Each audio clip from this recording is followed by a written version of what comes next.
Hello and welcome to the class of your ACCA Management Accounting. In this class, we are starting a new chapter, that is chapter number 12, forecasting the cost and revenues, where we need to understand about the how you can forecast the cost and revenue by understanding the correlation between two variables, then understanding the coefficient of correlation, determination of coefficient, then many other forms of techniques such as high and low method and topics in between all of them. Okay, so let's first start with the topic for the today, that is correlation. Now, as the name suggests, correlation, it has something to do with the relation between two or more things. Okay, now when we have to understand the correlation, in context of management accounting, that is in our syllabus, then we have to understand what these correlation are regarding and what these correlation are about. Okay, so now let's understand the meaning and definition of correlation. So correlation is a measure. Correlation is a measure of how strongly related two variables are. So it is a measure of judging and understanding the how related two variables are.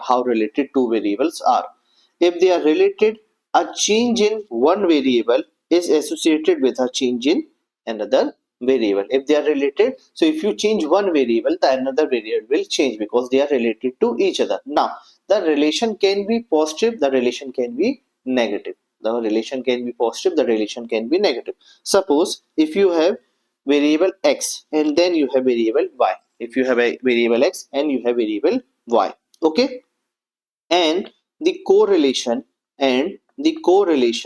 between them are positive, so if you increase x, then what will happen? Because y is related to x, so if you increase x, y will also increase, and if you decrease x, y will also decrease, as they are related to each other, and vice versa. If you increase y, then x will increase. If you reduce y, then x will decrease. So this is relation known as the correlation. Now what we have understood is the positive correlation, that if you move one above, then another one will move above. If you decrease it, then another one will also decrease. In the same way, the correlation can be negative. Suppose if there are two variables x and y, and they are related to each other but in negative way. So suppose if you increase x, then what should happen? The y should decrease because they are negatively related to each other. And if you decrease x, then what should happen? The y should increase. The y should increase because as they are related to each other in a negative way. So correlation can be positive, correlation can be negative.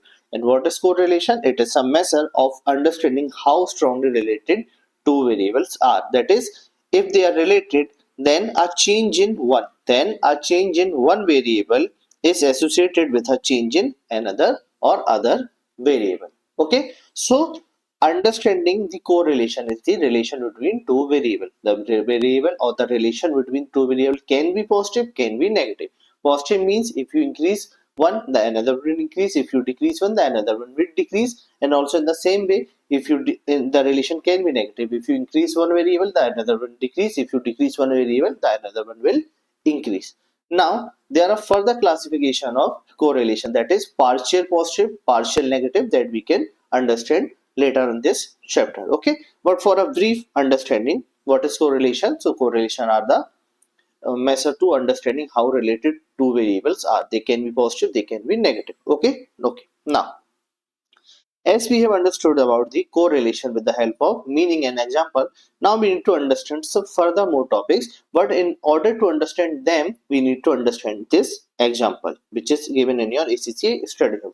So we need to understand this example because this example will help us understanding further more topics which are given in this chapter. Okay, so now what is the example? The example is, there is number of football making machine. There are number of football making machine serviced. So you have some number of football making machine which makes machine. Now they are going for the servicing. They are having a regular service in order to get them maintained. And you are provided with the total cost, of servicing that football manufacturing machine. Okay, so what do you have? You have football making, football manufacturing machine, which are going for the servicing, and then you have the total cost for that service of that football making machine. The information provided to you are the number of machine serviced, and the total cost in terms of dollar,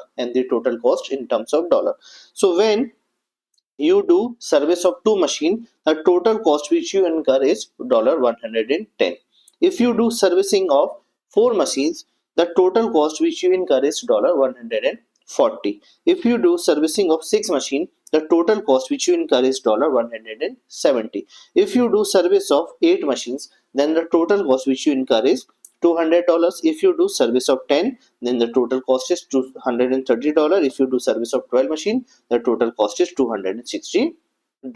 So this is the information which is provided to you. Now, some further information is also given to you, that is the contract comprises. Contract means you have a contract with some person who gets a machine serviced. Okay, so the contract comprises a fixed call out fees of $80. So in this cost there is always a $80 of what? Fixed cost of getting the machine serviced, and a variable cost for each machine serviced, and you also incur some variable cost for each machine serviced. Okay, so what is given to you? That in the above cost, that is, this is the total cost, and total cost comprises both variable cost and fixed cost. Total cost comprises both variable cost and fixed cost. So in this total cost, you have the fixed cost of $80 and the variable cost for each machine service. So suppose if we understand with the help of given information, that is for $110 in the first case, there is $80 of fixed cost. So if there is total cost of 110 and $80 is fixed cost, so how much is the variable cost? That is $30. So 120 comprises of two costs, $80 and $30. $80 for fixed cost, $30 for variable cost. Then in this case also, if total cost is $140 and fixed cost is $80, then the remaining cost will be $60. That is your variable cost. Now in the third case, if the total cost is $170 and the fixed cost is $80, then the variable cost is $90. Then again, if the total cost is $200 and $80 is your fixed cost, then the remaining variable cost is that is $120. If the total cost is $230 and $80 is your fixed cost, then you get the variable cost, that is 230 minus 80, that is $150. And if the total cost is $260 and the fixed cost is $80, then the remaining cost will be $180. That is the variable cost. Okay, so I hope you are able to understand what is the information given to us in the form of this example. Okay, so suppose if you do service of two machine, then the total cost is 110. But the variable cost is $30. If you do service of four machine, the variable cost increases to $60. If you do service of six machine, the variable cost increases to $90. If you do eight machine service, the variable cost increases to $120. If you do service of 10 machine, the variable cost increases to $150. If you do service of 12 machine, the variable cost increases to $180. So if you can see, the number of machine increase is leading to the increase in number of variable cost. Okay, so at many time you increase the number of machine service, the variable cost increases. That means these are two variables. Variable one is the number of machine getting for service, and the variable second is the variable cost. So every time you increase the number of machine, the variable cost increases. That means this is correlated to each other. They are correlated to each other. Okay, and what correlation is this? This is the positive correlation. What relation is this? This is the positive correlation, because you are increasing the number of machine, and in the same way the variable cost is also increasing. That is, it is a positive correlation. Okay, now if I make you understand how the variable cost is increasing, then we can get the variable cost per machine service. Suppose for getting two machine service, the variable cost is $30. So if you want to calculate the variable cost of per machine, that is $30 divided by 2 machine is going to be $15. That is $15 is the variable cost of getting the one machine serviced. And in the second case, if the total variable cost is $60 and the number of machine serviced are 4, that means 60 divided by 4 is going to be again $15.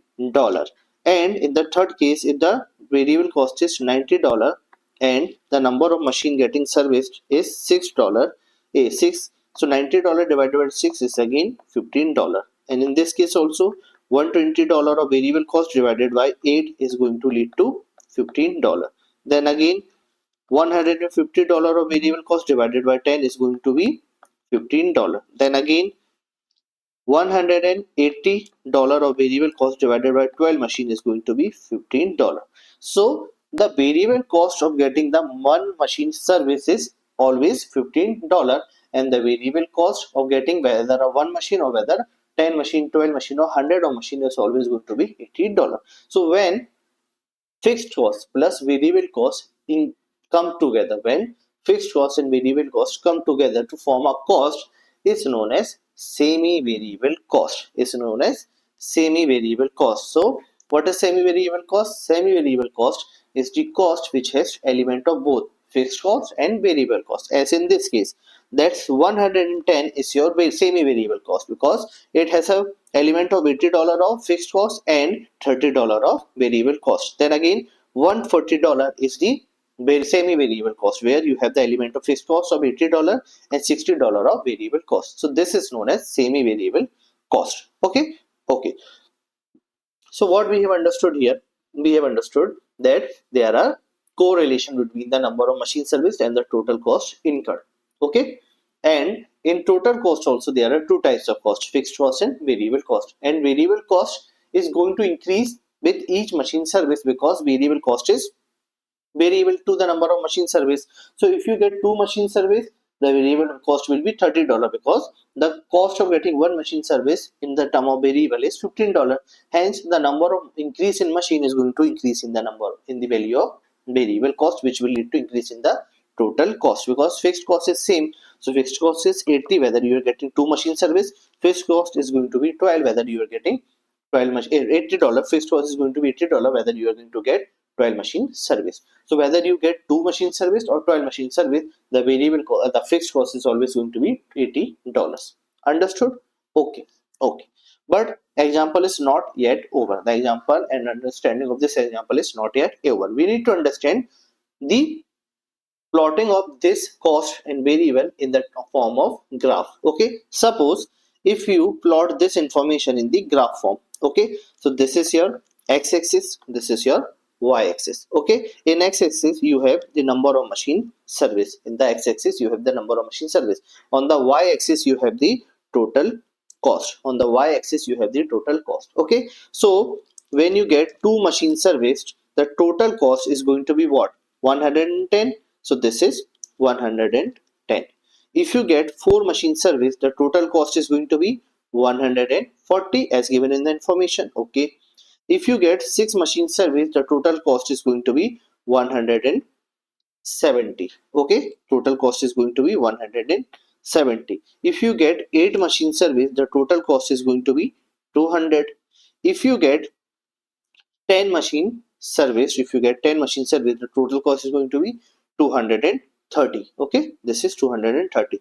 If you get 12 machine service, the total cost is going to be 260. Okay, so this is the x-axis, the number of machine service. This is the y-axis, the total cost incurred on servicing the machine. Okay, so this is the graph. But in all the cases, the fixed cost is going to be same and constant. That is $80, $80, $80, and $80. So if you draw a line of fixed cost, that means it is always going to be $80. So $80, $80, $80, $80, $80, and $80, which turn out to be a straight line. This is a straight line. Okay, so this straight line is the line of fixed cost. This is the line of fixed cost, and this increase, this slope of increase is the total cost, is the total cost. and total cost comprises the two cost, and this total cost comprises the two cost, fixed cost, that is this fixed cost, and the variable cost, so this comprises two cost, fixed cost and variable cost. Now the slope of total cost is like this, and the slope of fixed cost is like this. This is the slope of total cost, this is the slope of fixed cost. Okay, this is the line of fixed cost, this is the slope of total cost, and in between is what? And in between in these two line are what? The variable cost. As the variable cost in first machine service, that is two machine service, is what? The variable cost in these two machine service are $30, then it increases to $60, so this is $60, then it increases to $90, then it is $90, then it is going to be $120, then $150, and then $180.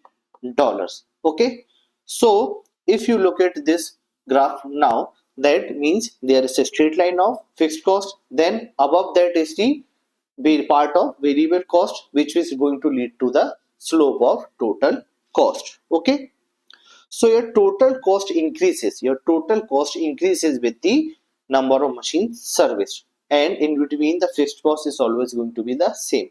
So variable cost is the cost which is leading to the increase in total cost. That is, in the first case the variable cost was $30, then it increases to 60, then 90, then 120, then 150, then 180. That means variable cost is responsible for this slope.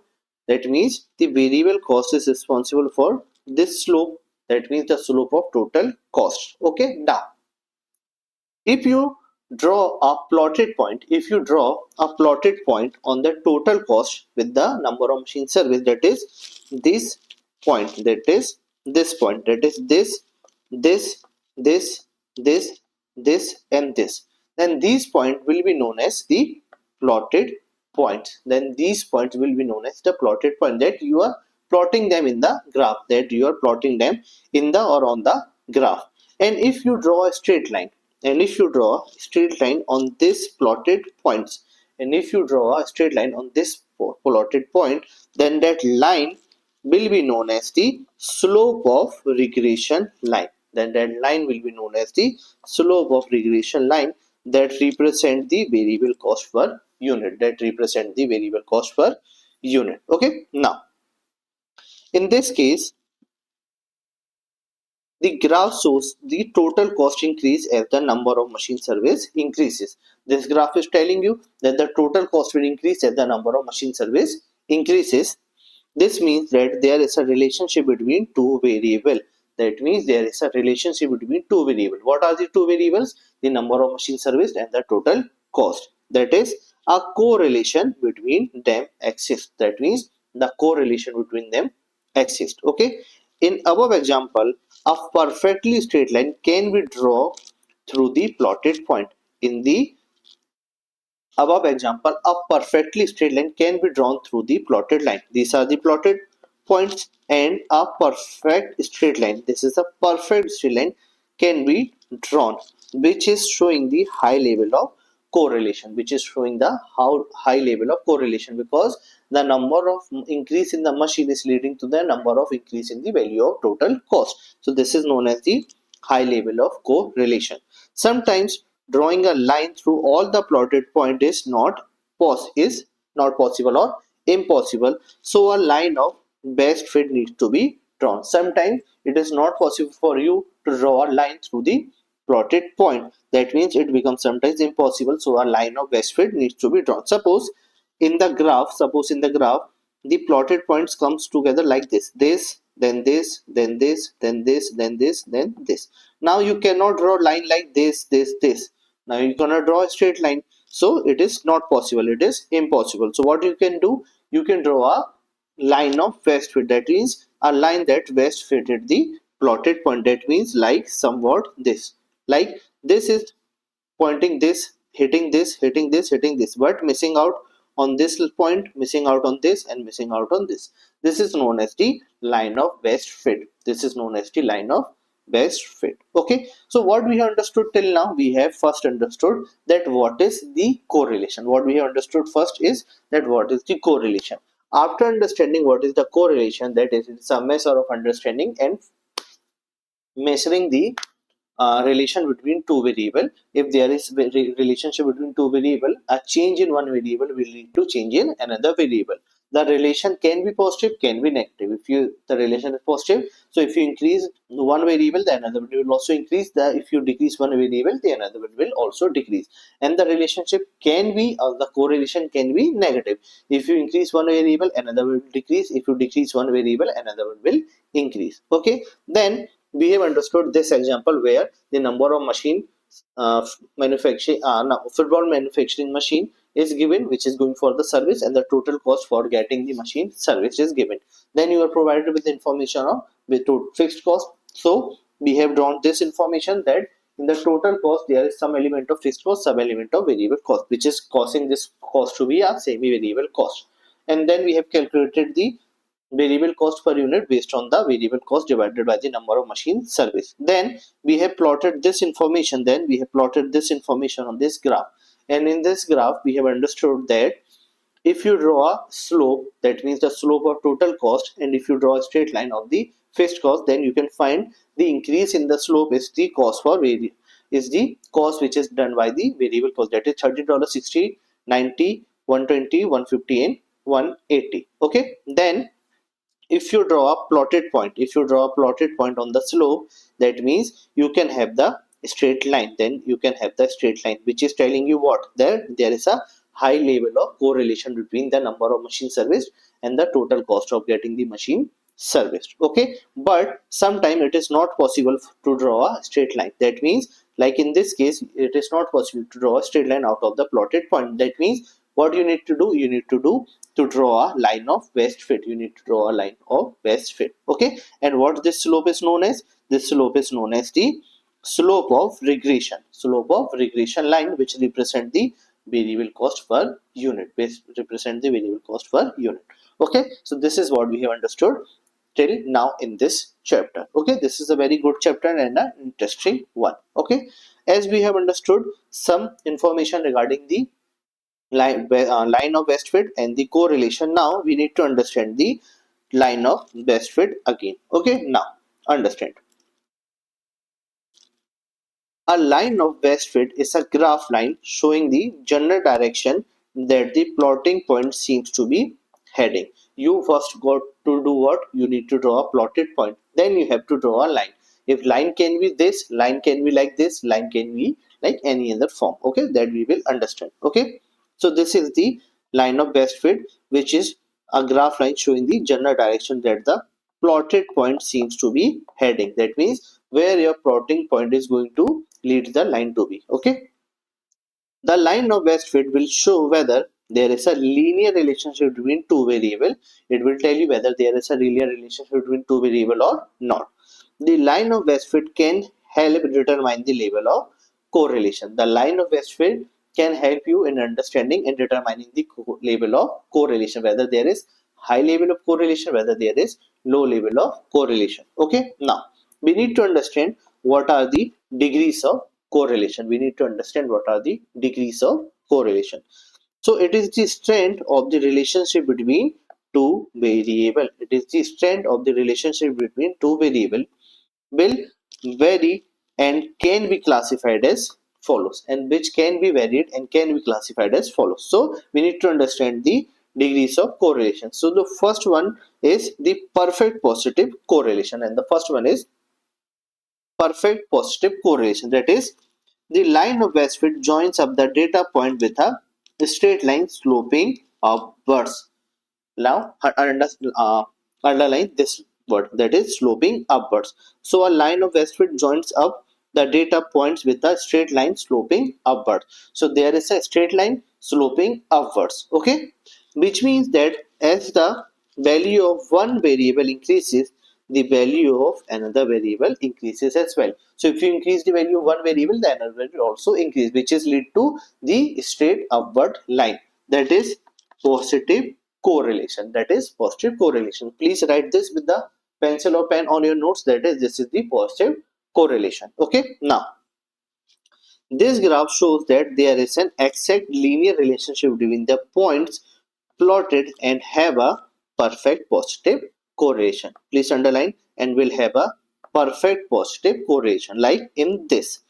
If you can draw the plotted point, if you draw the plotted point and the line drawn through the plotted point is like this. This is the straight line. This is what? This is the straight line going upwards. This is the straight line going upward, that is sloping upwards. So straight line sloping upwards will lead to what?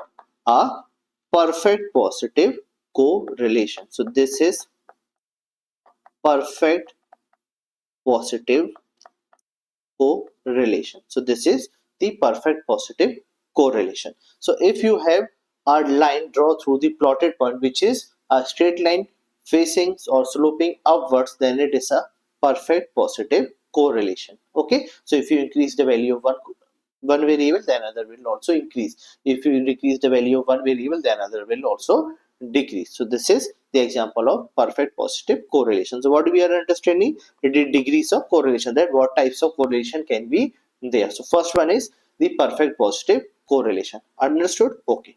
Now comes to the second one, that is perfect negative correlation. That is perfect negative correlation.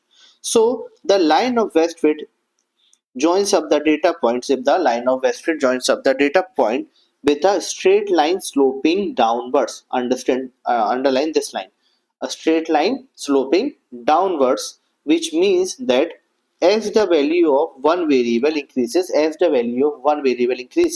the value of other variable decreases. As the value of one variable increases, the value of another variable decreases. That means it is a negative correlation. As the name suggests, this is a perfect negative correlation. This is the negative correlation. Okay, if the value of one increases and another decreases, if the value of one decreases and another increases, then it is a negative correlation. This graph shows that there is an exact linear relationship between the points plotted and have a perfect negative correlation. Suppose if you draw the plotted line, plotted points, if you draw the plotted points like this and this and this, and there is a straight line sloping downwards, and there is a straight line, this is a straight line sloping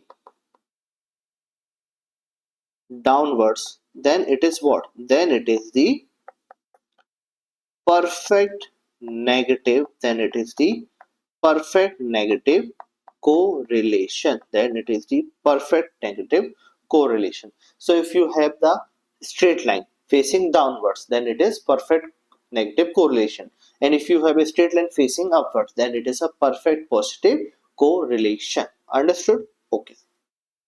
Now we need to understand the third degree of correlation, that is partial positive correlation. That is partial positive correlation. This is a positive correlation but not a perfect. This is a positive correlation but not a perfect. It is actually a partially positive correlation. So what is this? Now let's understand. There isn't an exact relationship between the data points plotted on the graph. Isn't mean there does not exact, there is not a exact relationship between the data point plotted on the graph, and they cannot be joined up to make a straight line. Suppose you have drawn the plotted points on the graph, but it is not possible for you to join all of them through a straight line. However, a line of best fit may be drawn. That means you can still draw a line which fitted the best on the plotted point. That means estimating the general direction of the data. Now you are estimating the general direction of the data. That means whether the line is going upwards or whether the line is going downwards. This line is an upward sloping line. What line? The partial positive correlation line is an upward sloping line, which means that as the value of one variable increases, the value of another variable also tends to increase. So whether it is not a perfect relationship, but still if you increase the value of one variable, another will also increase, but not in the same way. So that means it is a positive correlation but not a perfect. Okay. This graph shows a vague line vague linear relationship between the plotted points and therefore has a partial positive correlation. Suppose if on the graph you draw the plotted point, so the first plotted point is this, second, third, fourth, and fifth. Now, in order to draw a line, you cannot draw lines like this because this is not a line. Line is need to be straight. So, what is the line of west fit that you can draw? So, the line of west fit is like this. That means it is at least hitting the two plotted point, because other way, if you draw a line, it is not possible to hit a point. So this is the line of best fit. So if there is a line, if there is a line, okay, that is sloping upwards, that is a line sloping upward, but this line is not a line which is hitting all the points. So this is a line of best fit. This is the line of best fit sloping upwards. That means this is a partial positive correlation. That means this is a partial positive correlation. That means if you increase the value of one variable, another will also increase, but it is not a perfect relationship. Suppose if you increase the two machine, then the variable cost can be 30, but if you increase the four machine, then the variable cost should be 60, but not, it is not 60, it is 50. That means there is a positive correlation but not a perfect one, because if this is the perfect correlation, so if the getting the machine service of two machine services, the variable cost is $30, then getting the four machine service, the variable cost should be 60. That means this is perfect, this is perfect, but this is partial, that is not perfect. This is partial but not perfect. Understood? So this is known as the partial positive correlation, which is the third degree of relation between two variable. Then the another one, which is the partial negative correlation, that is the partial negative correlation. So this is a negative correlation but not a perfect one, but not a perfect correlation, it is the partial. Now again, there isn't an exact relationship between the data point plotted on the graph. There isn't an exact relationship between the data point plotted on the graph, and they cannot be joined up to make a straight line, and you cannot join them to make a straight line. Like in this case, you cannot join all the plotted point to make a straight line, but still we have to make a straight line. So this is known as the line of best fit. Okay. So however, a line of best fit may be drawn estimating the general direction of the data.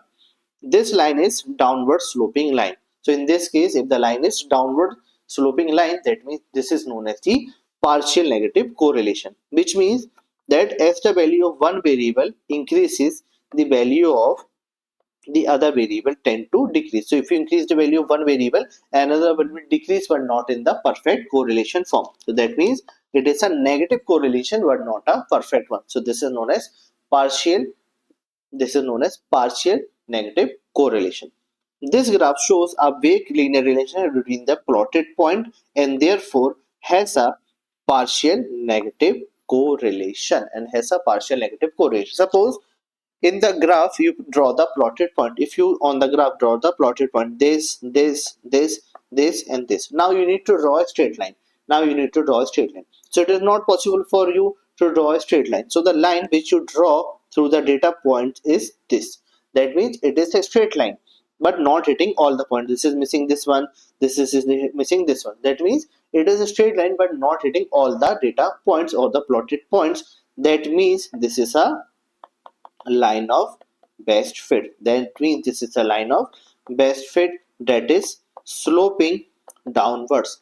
So if a line of best fit is sloping downwards, that means it is the partial negative correlation. That means it is the partial negative correlation. So what we have understood till now? We have understood what is perfect positive correlation, what is perfect negative correlation, what is perfect positive correlation, what is partial positive correlation, and what is partial negative correlation. So these are the 4 degrees that we have understood. But at last but not the least, there is one more degree of correlation, that is fifth one, where no correlation exists. There is no correlation. This is not positive, this is not negative, nothing is there, there is no correlation. Okay, so if you on the graph you draw the plotted point, if on the graph you draw the plotted point, and this is not possible, it is impossible for you to draw a straight line, it is impossible to draw a straight line, it is impossible to draw a straight line, which is known as no correlation exists between the data and variables. Okay, so there is no correlation. Okay, so a scatter diagram shows more varied data plotted on it. There is no possible relationship between the plotted point and no correlation. A line of best fit cannot means impossible. It is impossible to draw a line of best fit can be drawn on this scatter graph, which is indicating that no correlation exists. So if on the graph you draw the plotted point and it is not possible for you to even draw a straight line or even draw a line of best fit. If you cannot draw a straight line, then it is partial relationship. But if you cannot even draw a line of best fit, then it is lead to no relationship between the data points and variables. Okay, so this is the fifth degree of correlation. This is the fifth degree of correlation. Okay, so what we are understanding? We are understanding the line of best fit, that how to draw a line of best fit. Then we have understood the degrees of correlation. So there are 5 degrees of correlation. First one is perfect positive correlation. Second one is negative perfect negative correlation. Third one is partial positive correlation. Fourth one is partial negative correlation, and fifth one is no correlation. So these are the 5 types of degrees of correlation. Okay, and as on the notes we have given the graph of each and every one, where a straight line facing or sloping upwards is known as perfect positive. A straight line sloping downwards is known as perfect negative correlation, and a line of best fit facing upward is a partial positive correlation. A line of best fit facing or sloping downward is the partial negative correlation, and if you cannot even draw a line of best fit, then it is the correlation, which is no correlation. There does not exist any relation between two variables. So this is the concept of degrees of correlation. This is the concept of degree of correlation. Okay, so I hope you are able to understand the line of best fit, the degrees of correlation, the correlation, and this beautiful example which is drawn on the graph. Okay, so this is all we need to understand regarding the correlation in this class. Okay, so this is all for this class. We will see you in the next class, where we are going to understand what are the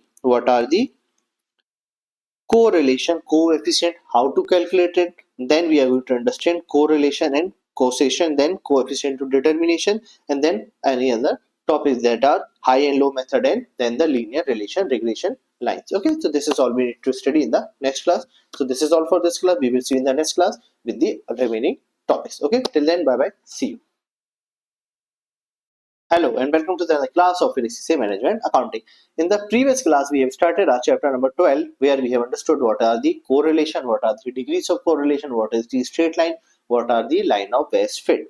Now, we need to understand, as the correlation is the measure of understanding and calculating that whether two variables are related to each other or not, and how related they are. We need to find out the degree of correlation between the two variables, which is known as correlation coefficient, where you can use the formula in order to understand the degree of correlation between two variables, whether they are perfectly positive, they are perfectly negative, they are partially positive or partially negative. So this is, that is, correlation coefficient can be understood and calculated through the formula. Okay, so today we need to start our topic, that is correlation coefficient, that is the degree of correlation between two variables. It is the degree of correlation between two variables that can be determined by calculating a correlation coefficient. Then can be determined. That means what to determine? You can determine the degree of correlation. You can determine the degree of correlation between the two variables through the formula, which is known as correlation coefficient, which is represented by small r, that means represented by small r.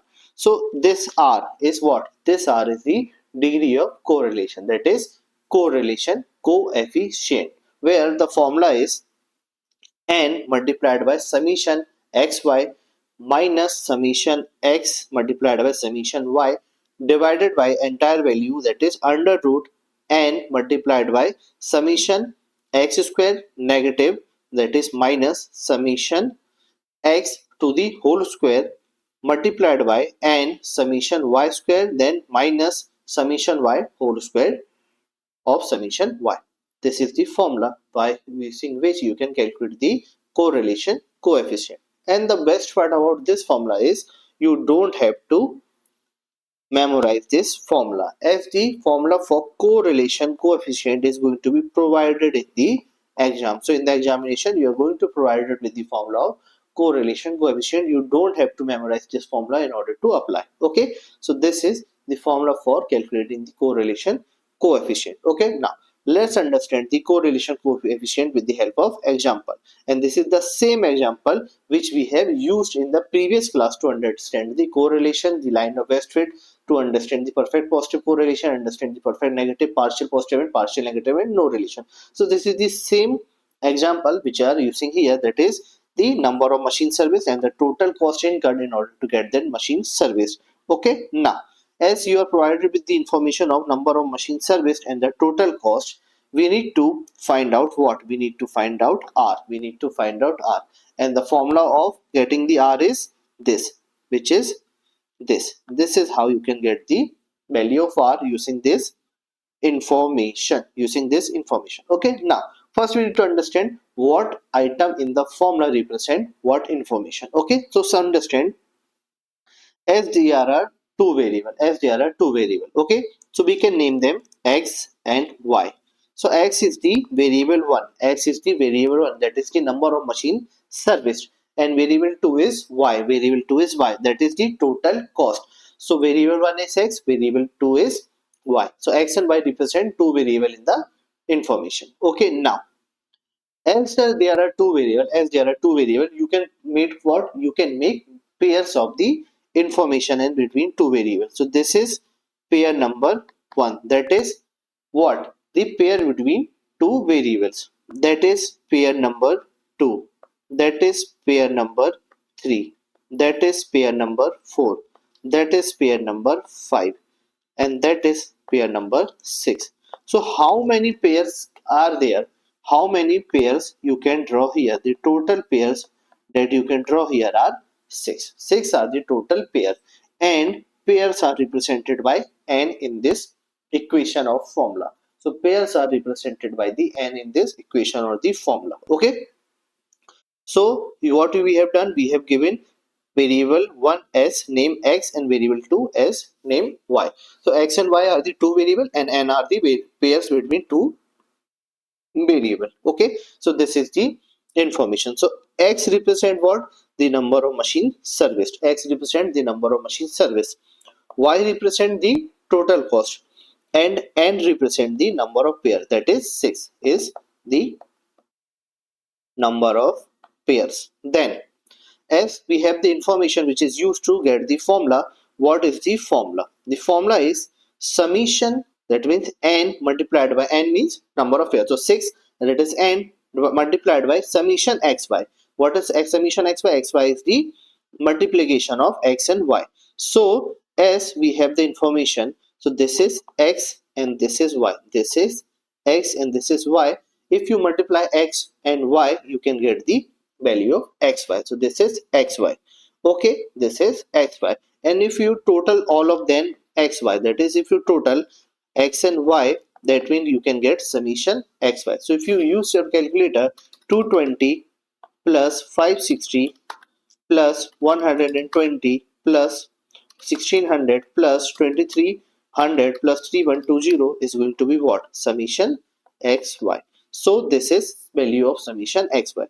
So what is the formula? N multiplied by summation xy, which is 8820, as we have used here. So this is 8820, this is n, that is 6. This is n, that is the number of pair multiplied by the summation xy. Summation xy means sum of the value of x and y, not the multiplication of the sum of the x and y. What you need to do first? You need to multiply x and y.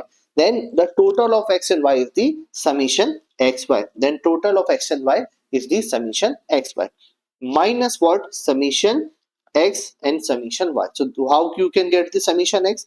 This is summation x. What is 2 plus 4 plus 6 plus 8 plus 10 plus 12? That is summation x, 42. And what you can get again? Summation y. That is total of this and this. That is 110 plus 140 plus 170, 200 plus 230 plus 260, which is going to be 1110 summation y. So you have what? Summation x, you have summation y, and you have summation xy. So we can use that information. Summation x, that is 42 as we have calculated here, and summation y, which is 1110. This is summation y.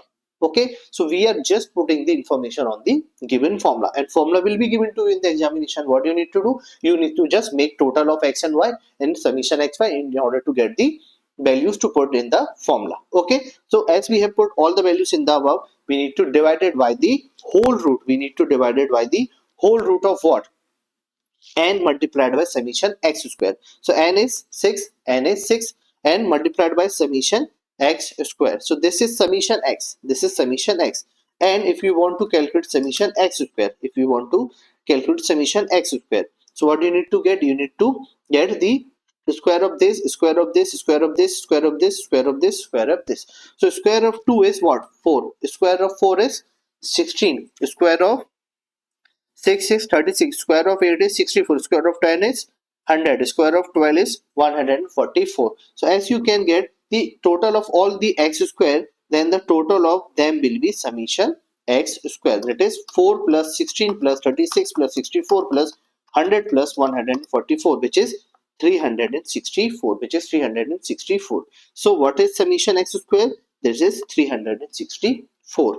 Then negative summation x square, then negative summation x square. So this is summation x the whole square, summation x whole square. So summation x whole square is going to be what? 42 multiplied by 42, which is 1764, which is 1764. So which is 42 whole square, that is 1764, like this, as if we have calculated here, 1764. Okay, so as we have reduced the summation x whole square, then it is need to be multiplied by again what?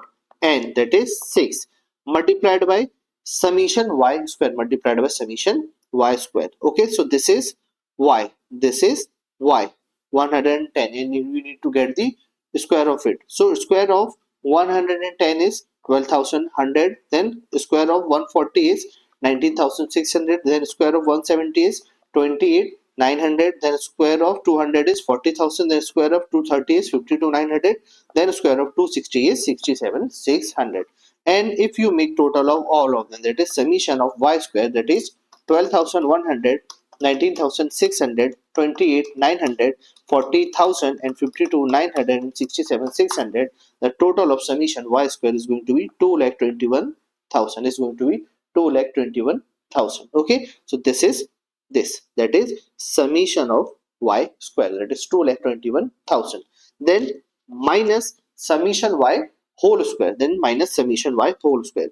So this is summation y, this is summation y, and you need to calculate summation y whole square, that is 1,110 whole square, that is 1,110 multiplied by 1,110, which is going to be 12,32,100, which is going to 12,32,100.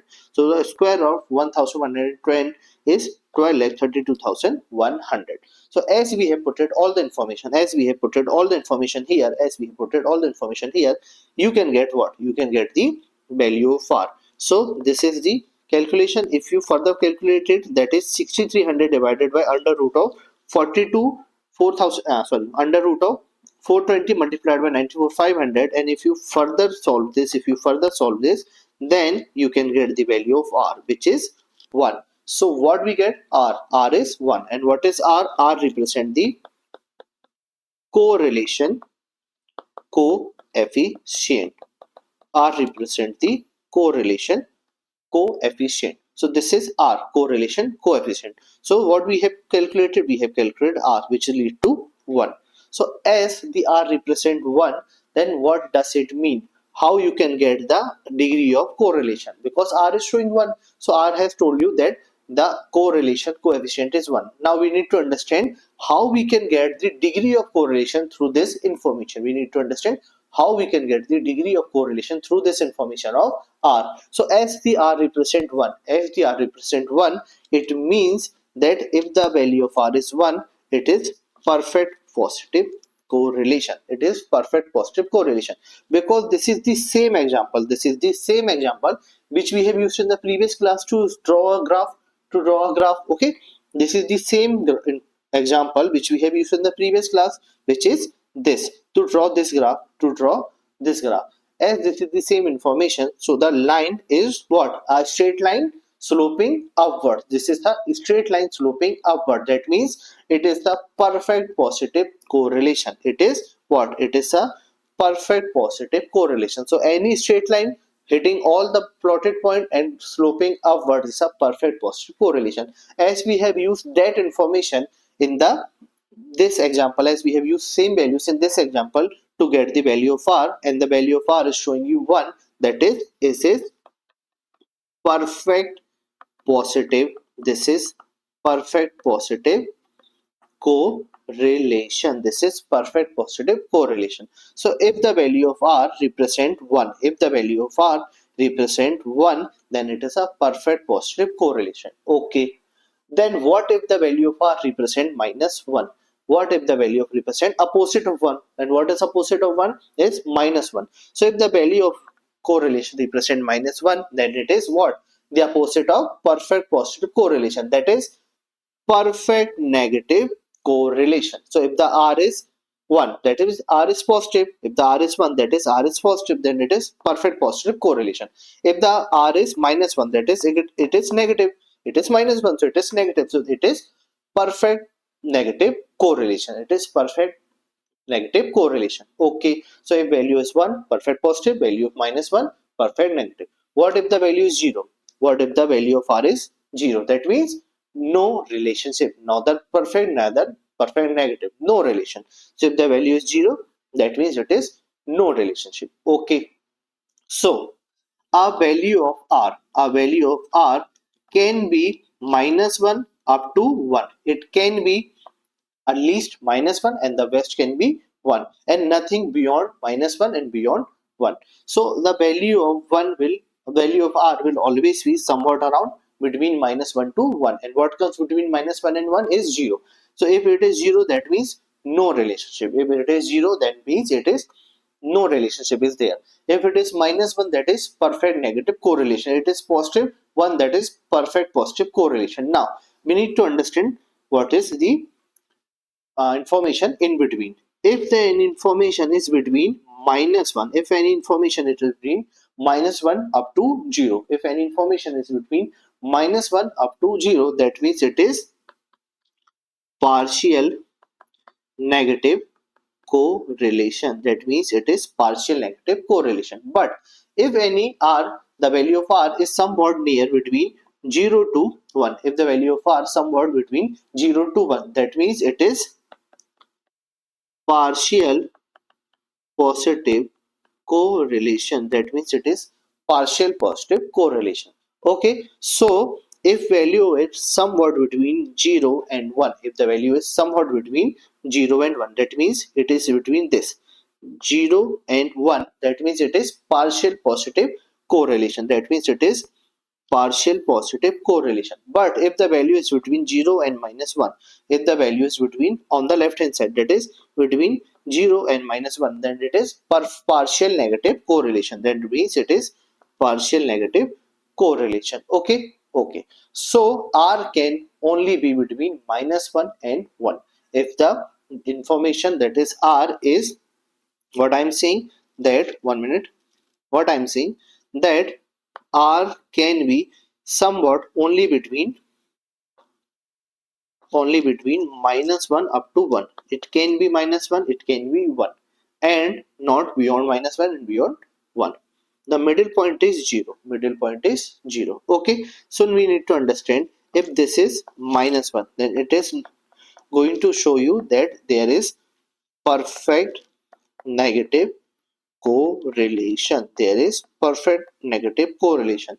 If the value of R is 1, then it is perfect positive correlation. That means it is a perfect positive correlation.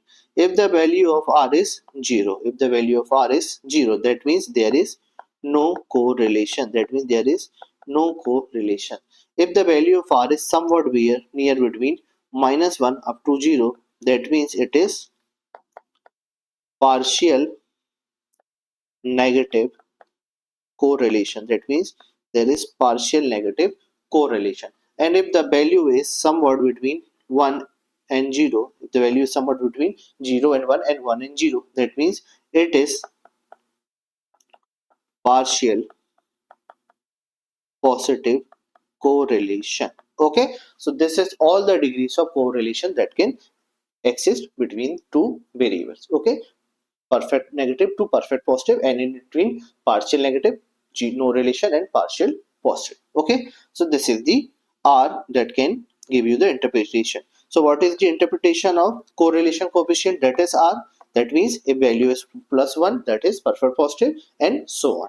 Okay, now some important point for you for the examination. That means lowest relationship between the two variable is the lowest value ignoring the positive or negative sign. Suppose if I tell you that there are some answer given to you, that means R is zero point 0.6 or R is 0.8.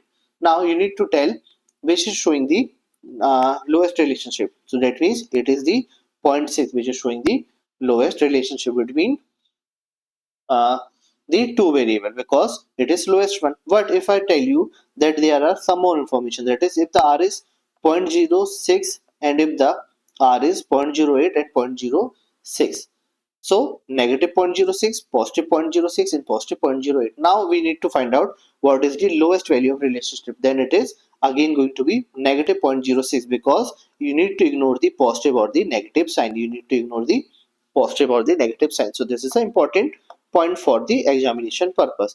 If the question asks you that how you can identify the lowest relationship between the two variable, then the answer should be the lowest value. Then the answer should be the lowest value ignoring the positive or the negative sign. So this is a important point for your MCQ and examination purpose. Mark it, highlight it, or anything which you need to make memorize it. Okay, so this is the important point. Okay, now correlation coefficient can range between -1 and +1. As we have understood, it can only range between -1 and +1. Got it? Okay. So this is the correlation coefficient. Understood? Which tells you the degree of relationship between two variables. Now, the closer the R value is to either 1 or -1, the stronger is the correlation between the variable. Okay? Okay. Now, the next topic is correlation and causation. Correlation and causation. That is, stabilizing a correlation between two variables does not prove that one thing causes the other. That means even though if you stabilize the relationship between the two variable, it does not prove, it is not a proof that one thing is causing the change in another. That means even though you have calculated the R, you have calculated the variable and relationship and correlation between two variables, it does not prove that one thing is causing the other. That means suppose it can give you a false information also. That is, it can be explained with the help of this example. Suppose if there is a positive relationship between sun protection cream usage and the number of people required lifeguard assistance. If there is a perfect correlation, if there is a perfect correlation between sun protection cream usage and the number of people required lifetime assistance. So what this example is saying is that if there is perfect positive correlation, if there is perfect positive correlation between two things, that is sunscreen, that means sunscreen usage and number of people required, what required the lifeguard assistant, number of people required the lifeguard assistance. Suppose this they are all in the swimming pool, so all some people have applied what? Sunscreen, and that also required the lifeguard assistant. So this is the perfect positive correlation. But you cannot tell na, that if you use sunscreen, then you will require the lifeguard assistant, because even though it is showing the correlation, it does not prove that increase in this is going to increase in this, and decrease in this is going to decrease in this. So this is an example where it does not prove that one thing is causing the change in another. While swimming, however, this does not mean, okay, so this line is important.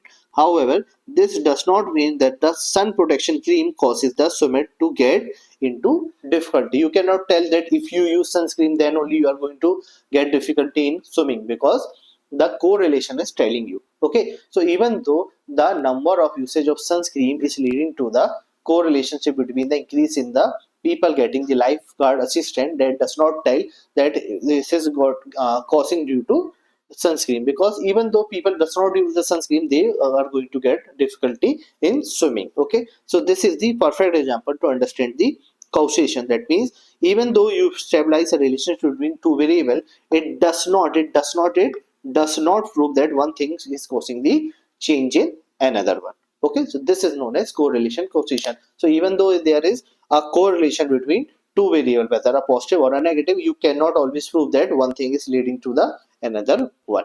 Understood? So this is the best example to understand this. Okay, now we need to understand what is correlation coefficient determination. We need to understand what is coefficient determination. Okay, so what is correlation determination? A coefficient of determination is a variation of the correlation coefficient, that how much your correlation can be varied, how much there can be a variation of the correlation coefficient, which is the square of r, which is the square of r. That means if you get the correlation, if you get the correlation coefficient, if you get the correlation coefficient multiplied by the same correlation coefficient, then you can get the coefficient determination. Then you can get the correlation coefficient of determination. That means the variation of two correlation coefficient. It does not consider whether the relationship is positive or negative. It does not even consider whether the R is positive or negative. Instead, it just look at an absolute value which measures how much the linear variation in one variable can be explained by the variation in another variable. Now let's understand. Suppose if R is 0.06 and if R is 0.6. So this is positive 0.6, this is negative 0.6. And we need to calculate coefficient of determination, and we need to calculate the coefficient of determination, that means square of r. And we need to calculate coefficient of determination, that means square of r. That means if you get r of square of this and r square of this, that means negative 0.6 to the square, and this is positive 0.6 to the square, then the value which you will get in both the cases will be 0.36, 0.36. So even if the relationship is negative, if the relationship is negative, or even if the relationship is positive, you can always get the same value. That means the coefficient of determination has nothing to do with the negative or positive sign. It has nothing to do with the positive or negative sign. It has to do only with the absolute value. What is absolute value here? 0.36, 0.36, because you are getting the square of it. So any negative value multiplied by itself, any negative value multiplied by negative of itself is always going to be positive. This is the basic of mathematics, that if you multiply negative with negative, it is going to give you a positive answer. If you multiply minus 2 with minus 2, it will always give you positive 4. If you multiply 2 with 2, it will give you 4. So if you multiply negative with negative, it will give you a positive value. Hence, coefficient of determination ignores the value, the correlation of coefficient, the coefficient of determination ignores the positive or negative sign. It only focuses on the absolute value. So this is a line to understand this concept, which is this. Please underline this.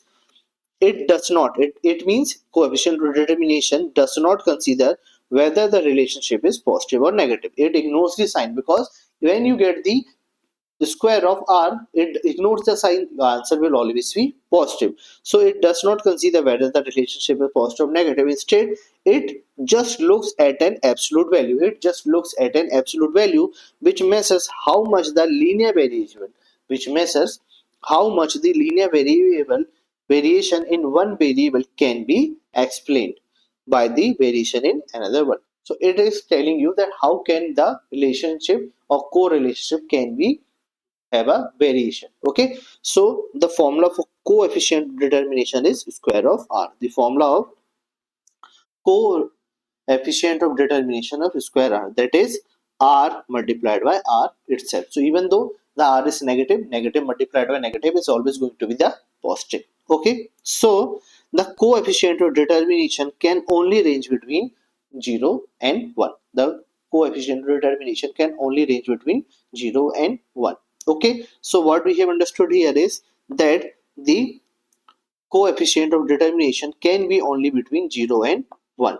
Okay, it cannot went beyond on the 0, that is it cannot be negative. Okay, it can always be positive. So if you draw a line, that means this -1 0 and 1, -1 0 and 1. So your coefficient of determination, your coefficient of determination, that means square of r, can only range between 0 and positive 1, can only range between 0 and positive 1. But your coefficient of relation, but your coefficient of relationship can range between -1 and positive 1. So correlation coefficient, that means r, can range between -1 and positive 1, but your coefficient determination can only range between 0 to 1. Understood? This is the question which is asked again and again in the examination in the form of MCQ, where they ask you that is this the value, this is the value of r, this is the value of r square. It is true. So you need to find out that r can only go between -1 and positive 1, and r square can only go between 0 to positive 1. Understood? Yes. So this is the concept of coefficient of determination and correlation coefficient. Okay. Okay. Now we need to understand what is high-low method. We need to understand what is high-low method. So high-low method is the method used to calculate the variable cost and fixed cost in the semi-variable cost. It is the method to calculate variable cost and fixed cost in the semi-variable cost.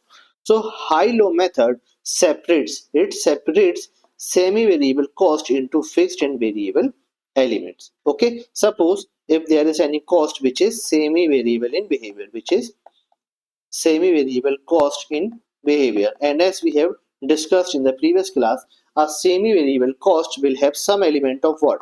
Fixed cost, and variable cost will have some element of what? Fixed cost and variable cost. So high-low method does what? High-low method separates fixed cost element and variable cost element between the semi-variable cost. So high-low method separates the semi-variable cost. High-low method separates semi-variable cost into variable element and fixed element. Total semi-variable cost is fixed cost plus variable cost per unit multiplied by the number of unit. So semi-variable cost is the fixed cost plus the variable cost, which is variable cost. How you can get the variable cost? By multiplying variable cost per unit multiplied by the number of units. As in the previous example that we have used to, that is, if the total machine served, if the number of machines serviced is 2 and the total cost is 110, and the total cost is 110, and as you know that variable cost per machine service is $15, so you can calculate that the total cost is going to be the fixed cost plus variable cost per unit plus variable cost per unit multiplied by number of unit. You can get this. So total cost is 110, fixed cost is $80 as given in the previous example, plus variable cost per unit. So $15 is the variable cost per unit multiplied by 2 unit, that is 2 machine. So 110 is going to be $80 plus $30. That means 110 is 110. That means this is what? This is semi variable cost, this is semi variable cost, this is fixed cost, and this is the variable cost. So semi variable cost consists fixed cost and variable cost. Okay, so this is the concept. So high and low method is used to separate the fixed element and variable element into the semi variable cost. This high-low method the high-low method can be expressed using a linear function equation. It can be expressed by using a linear function equation. The equation is y is equals to a plus b x. That means b multiplied by x, where y is what? Y is the total semi-variable cost. Y is the total semi-variable cost. A is the fixed cost. A is the fixed cost, and b multiplied by x is the b is showing the variable cost per unit, and number of units is determined by x. So if I can link them, that means total variable or semi variable cost is y. Total semi variable cost is y. Fixed cost is a. Variable cost per unit is b, and number of unit is x. So this is the relationship between the linear equation and the information. So y represent total cost, a represent fixed cost, b represent the variable cost per unit, and x represent the number of units. Okay, so this is the linear equation. Now what each element represent, let's understand this with the notes, where y represent the dependent variable, that is the total cost. Y represent the dependent variable. So y is the dependent variable. Why sir it is dependent? Why it is not independent? Because y is the total cost, and total cost is variable cost plus fixed cost. Y is the total cost, which is variable cost plus fixed cost. So y has to be dependent on what? Variable cost along with fixed cost. That means it is the dependent variable, that is the total cost. It is dependent on the independent variable, that is the value of y is determined by the value of x. So what is the independent variable here is x. That means y is dependent because it is dependent on independent variable, which is x. So what we are saying, that y is dependent variable. We are saying that y is dependent variable. So why it is dependent? Why it is not independent? Because it is dependent on an independent variable, because it is dependent on an independent variable, and that independent variable is variable x, and that independent variable is the variable x. So why is a dependent variable? Because it is dependent on an independent variable, which is variable x. Now what is x? So x is an independent variable. X is an independent variable, that is the number of units, so if the number of unit increases, the y will be increased. So y is dependent on x, and if the number of unit decreases, the y decreases, because it is a total cost. So it is again dependent on x. So x is an independent variable, that is it is not dependent on any other variable but determines the value of dependent variable. So it is not dependent on anything. X is not dependent on anything, so it is independent, and it is the value which is going to determine the value of dependent variable. So which is the dependent variable? That is y. So x will lead to the value of y, hence x is a independent variable and y is a dependent variable. So x represent what? The number of unit, and y represent what? The total cost. Okay, now what does a represent? So a represent fixed cost. So a is the y-intercept. A is the y-intercept. That means the intercepting point at the x is x is y. So it is the y-intercept, which is the fixed cost, which is not going to change. It is always going to be the same. So this is the point at which the line cuts the y-axis. It is the point at which the line cuts the y-axis. That is, it is the value of fixed cost. Sir, what is y-axis? Where it cuts the line? Suppose if this is a graph, okay, and this is what?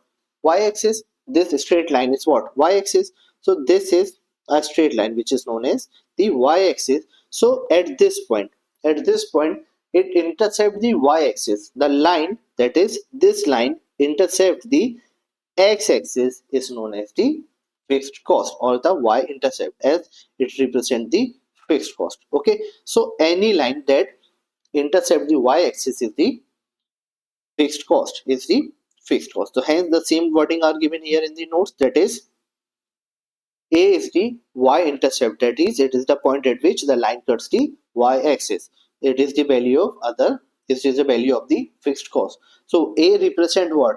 A represent the fixed cost. A represent the fixed cost. Okay. So we have understood what is y. Y is the dependent variable, and it is dependent on an independent variable which is x. It is dependent on an independent variable which is variable x. And what is x? X is an independent variable. It is not dependent on anyone, but it determines the value of a dependent variable. X determines the value of a dependent variable. And what's the dependent variable? Y. So x determines the value of y. Hence, y is a dependent variable, x is an independent variable. So now what we have understood? A. What is A? A is the y-intercept. A is the y-intercept. So a line or a point at which the line cuts the y-axis is known as the y. That is the fixed cost. That is the fixed cost. So we have understood y, we have understood x, we have understood a. Now we need to understand the b. That is the gradient. That is the gradient. And what is gradient? It is the variable cost per unit. It is the variable cost per unit. Okay, and what is variable cost?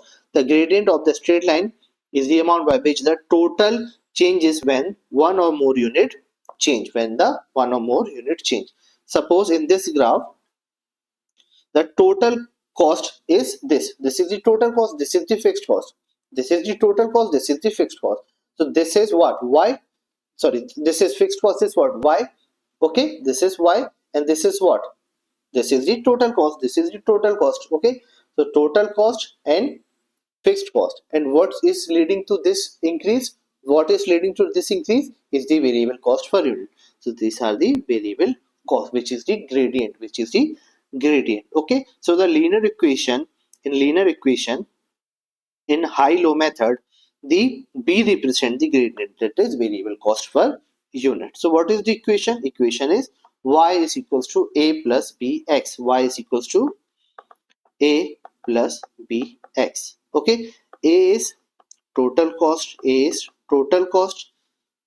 Sorry, y is total cost, a is fixed cost, a is fixed cost. That is the y-intercept. B is the variable cost per unit, and x is the number of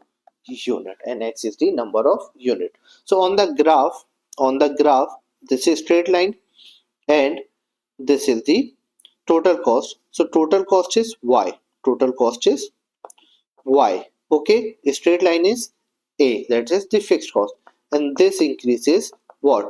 Bx, that is gradient multiplied by the number of unit. Understood? So on the graph, a is the straight line, that is the y-intercept. A is the straight line, the y-intercept, which is fixed cost, y is the total cost, which is total cost. Okay, and the gradient between them, that means if this is a total cost and this is the fixed cost, this is the total cost, this is the fixed cost, and this slope, that is this increase in between two lines, are the gradient, that is b multiplied by x, variable cost per unit multiplied by the number of units.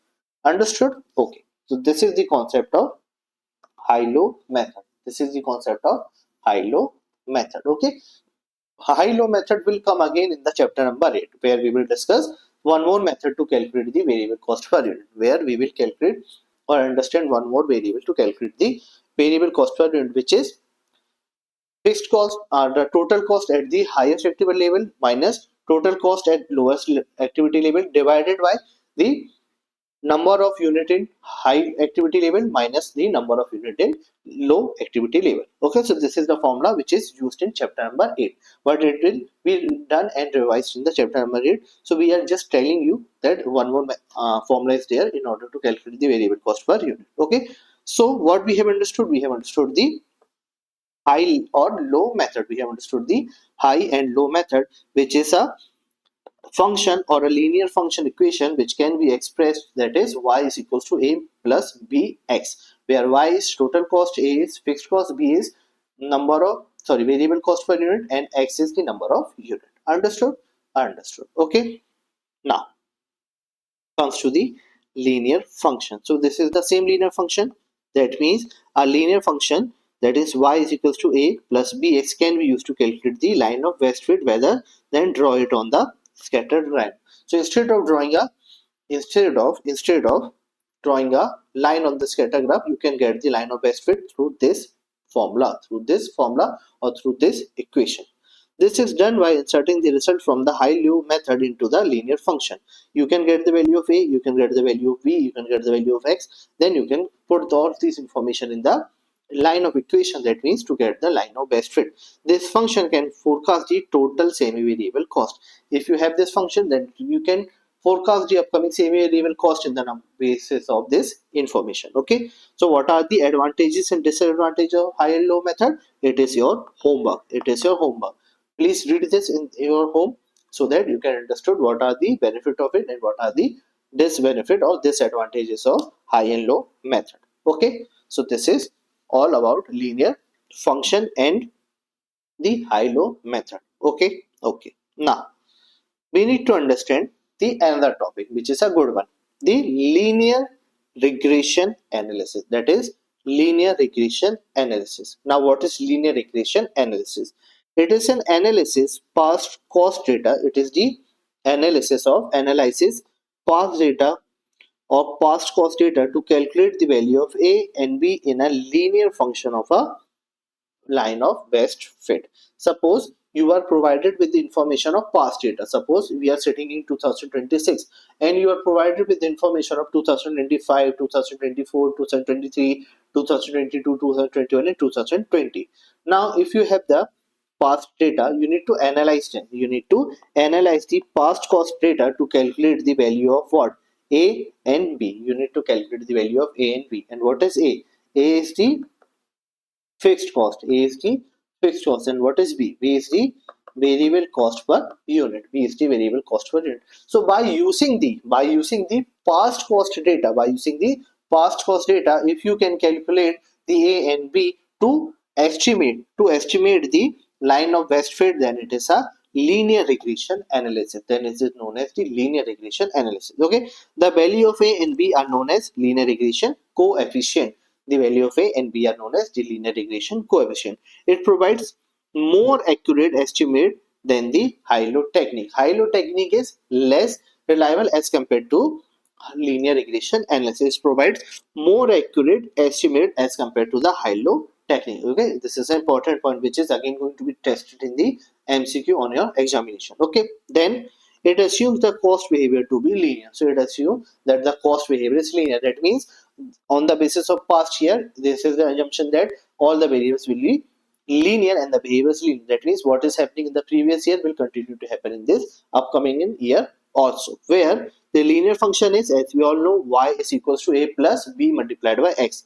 Now how to get the value of a? Because question will not always tell you how to calculate how is the value of a, what is the value of a. So how to get the value of a? So value of a is equals to summation y divided by n. What is n? N is the number of pair. So summation y, that is total of y variable divided by n, that is number of pair, minus b multiplied by summation x divided by n, that is number of pair. So if you use this formula, you can get the value of a, that is the fixed cost. And what is the value of b? That is how you can get the value of b, that is n multiplied by summation x by minus summation x multiplied by summation by divided by n multiplied by summation x square minus x summation x to the whole square. So if you put all this value in this formula, then you can get the value of a, b, and if you put all information in this formula, you can get the value of a. So if you get the coefficient of regression, that is a and b, you can get the y, you can get the y. Okay sir, do we need to memorize this formula? No, again the linear regression formulas are going to be provided to you in the examination, so you don't have to memorize this formula in order to solve the question, because ACCA does not want you to memorize the formula, because formulas are given. So hence they are making you to have a good understanding on the topic rather than memorizing the formula. So you don't need to memorize this formula. The formulas are going to be provided in the examination. You just need to identify that how to get n as the number of pair. As we have got the number of pair, how many pair you can make from two variables, then what is x and y. So x is variable 1, y is variable 2. If summation xy is given to you, so you don't need to multiply summation of x with the summation of y. You need to first multiply x and y and then make total of it, so that you can get the summation xy. In the same way, summation x square is different from summation x to the whole square, because summation x square is what? The square of all the values of x. It is the square of all the values of x and then total of it. That means summation x square. But summation x to the whole square is what? Total of x then its whole square. That means total of x, summation x, then its whole square is summation x square. Okay, if you want to understand this, again I'll request you to go back to this lecture and then understand this, that how summation x and summation x whole square is different from summation x square. Okay, you need to go for this example which we have used in this class, in the starting of this class, to understand how these are different from each other. Okay, so formula will be given to you in the examination. The formula will be given to you in the examination. You just have to get the value and put it in this formula, so if you put these values in this formula, you can get the linear regression analysis. You can calculate the linear regression analysis. Understood? Okay, so this is linear regression analysis. You just need to calculate values. Now comes to the next topic, which is forecasting cost and revenues using the regression coefficient. Sir, what is regression coefficient? As we have given here that the A and B are known as linear regression coefficient. So you can estimate or forecast cost and revenue by using regression coefficient, that is A and B. Linear function can be used to predict the future cost and revenue of something. Suppose you are provided with the information and cost data of 2020, 2021, 2022, 2023, 2024 and 2025, and based on this formula you have been asked to get the upcoming revenue and upcoming cost. So you can use that information to get the fixed cost and variable cost in order to get the total cost, that is y. So you can use this linear function to predict the future cost and revenue of something, as in the first example which we used in the previous class also and again in this class. Suppose if you are provided with information of this. Now if question is asking you what will be the total cost if the number of machine served is 14, so you can get that $80 is going to be the fixed cost and $15 is going to be the variable cost per unit. So if $80 is the fixed cost, plus that means this is a fixed cost, plus what is bx. So b is $15 per unit multiplied by the 14 units of machine, that is 14 unit of machine. So this is b, this is x, so you can get y. So y is going to be 15 multiplied by 14, that is $210 plus $80, which is going to be $290. So if you have the past data, you can use that data to get the value of upcoming future cost and revenue. So this is the linear function which can be used to estimate the sales and revenue. Hence the name of the chapter is justified now, that you can forecast cost and revenues by using the correlation, coefficient of correlation, then determination of coefficient, then linear function, then linear regression function and analysis. Okay, so you can forecast cost and revenue. Okay, so this is the topic which is completed now. Now the last few topics are difficulty when forecasting cost and revenue. You cannot always get the same value, because what because linear regression analysis assumes that the cost behavior is linear. It assumes that the cost behavior is linear, it does not going to change. Hence, we are able to calculate the upcoming future cost and revenue. But if the linear regression analysis assumption of having the cost behavior linear does not exist, if that assumption does not exist, if that assumption does not hold true, the assumption changes. Okay, then it is difficult for us to forecast the cost and revenue. As using the equation can help forecast cost and revenue, but this approach assumes past trend will continue and future will not, and future will look similar to the past. This is a good line because it has assumption that past trend will continue and the future will look similar. Okay, so hence we are assuming this part to be true, that we are calculating the forecasting cost and revenue. But if this assumption that the past trend will fall does not hold true, then it will be difficult for us to calculate or forecast cost and revenue. But in reality, it isn't easy to forecast future event accurately for the following reason.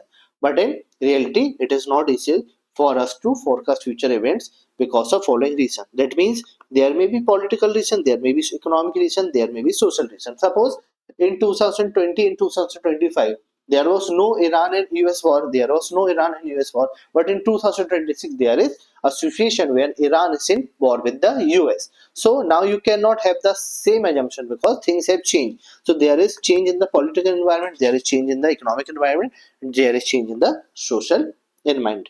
And there may also be some change in the technology, sometimes referred to pest factor. That means pest factor. What is pest factor? Political, economical, social, and technology factor, which are going to change, which will lead to difficulty in prediction of cost and revenue. Other factors that make forecasting difficult are trend and seasonal variation that occurred in the past may not continue, and for uncertainty increases with time, and uncertainty increases if data is scarce. So even if you consider the past factor, that is political, economical, social, and technological, there may be factors such as trend and seasonal variation which will lead to difficulty in forecasting the cost and revenue. So that linear equation function will not always hold true. There may be some factors which will lead to difficulty in forecasting the cost and revenue. Okay, understood? Okay, so this is the point of making you understand how it is not always possible to predict them, but still if we want to predict them, and if the coefficient are linear and all the things are going to same as compared to previous year, then we can get the future cost and revenue. Okay, now as we have completed this, the only topic left is the advantages and disadvantages of linear regression analysis. The advantages and disadvantages of linear regression analysis, which is your homework. Read this at your home, then we are completed with this chapter. Okay, so all the concept of this chapter, that is chapter number 12, has been completed in the class itself along with the example. I hope you are able to understand all of them. Okay, so this is all for this class along with the concept of this chapters. In the next class, we need to solve question of this chapter. With that, we will complete this chapter 100% along with question, concept, and example. Okay, so this is all for this class. We will see you in the next class. Till then, bye bye. Thank you. Hello and welcome to the another class of your ACCA Management Accounting. In this class, we are going to solve all the question of our chapter number 12, forecasting cost and revenue. Okay, so let's start with the first question for the day, which is question number 1.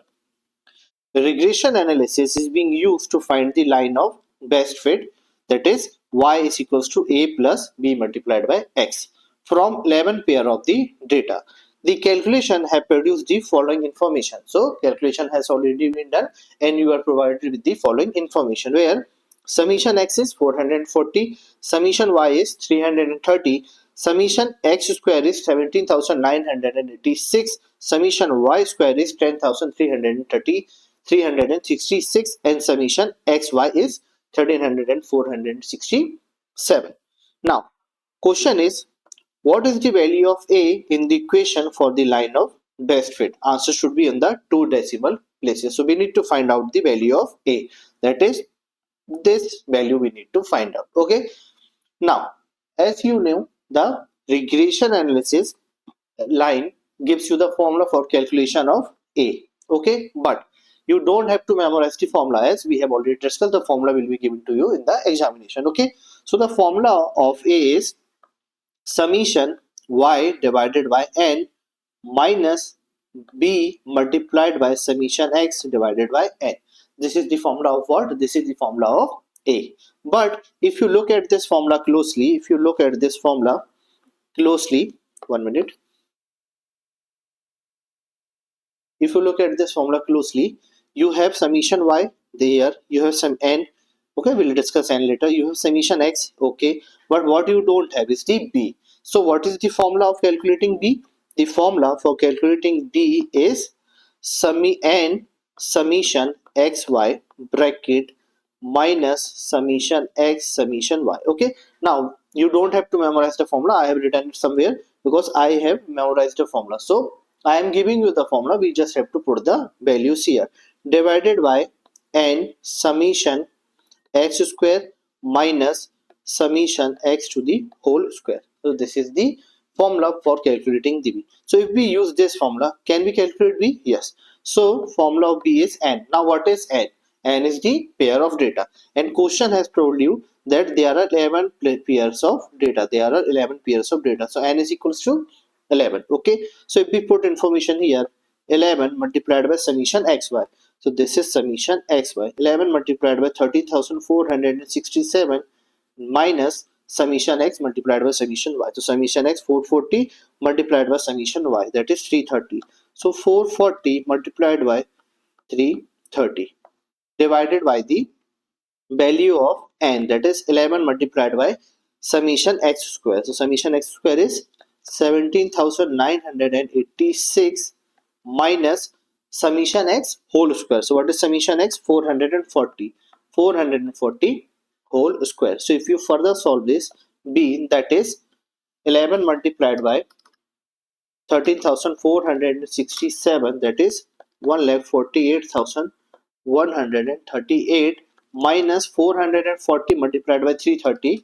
440 multiplied by 330 is 1,45,200 divided by 11 multiplied by 17,986 is going to be 1,97,846 minus 440 whole square, that is 440 multiplied by 440, that is 1,93,600.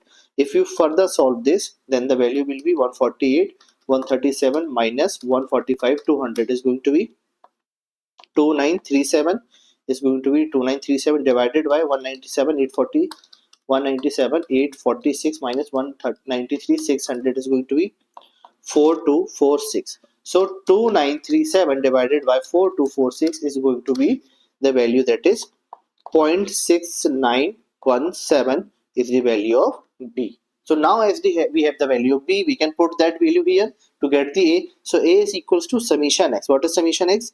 Summation y. So what is summation y? Summation y is